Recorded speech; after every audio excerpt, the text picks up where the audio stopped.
বন্ধুরা, আজকে আমরা দেখব হাউ টু ড্রিঙ্ক ওয়াটার। জল কি করে পান করতে হয়। যদিও আমরা বাঙালিরা জল পান করি না, জল খাই। তো এখন আমরা জল খাবো বা পান করব। চলুন দেখি। বোতলে এই যে লিকুইড জিনিসটা, এটা হচ্ছে জল, যার কোনো গন্ধ নেই, কোনো কালার নেই, কোনো আকারও নেই। তো এভাবে এটাকে ঢালবো, এই যে গ্লাসে ঢালবো। বোতলের মুখটা কিন্তু আটকাবেন, না হলে কিন্তু পড়ে সব ভেসে যাবে। তো হাউ টু ড্রিঙ্ক ওয়াটার। গ্লাসে জল নেবেন,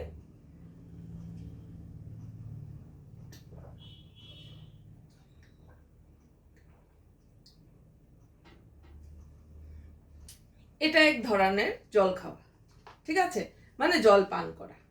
এবার আমরা বোতল দিয়ে পান করব।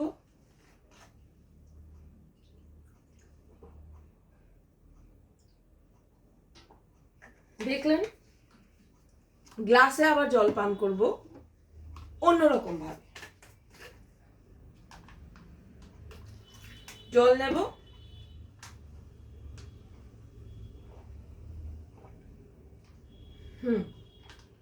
মুখ কিন্তু মুছবেন, না হলে লিপস্টিক নষ্ট হয়ে যাবে।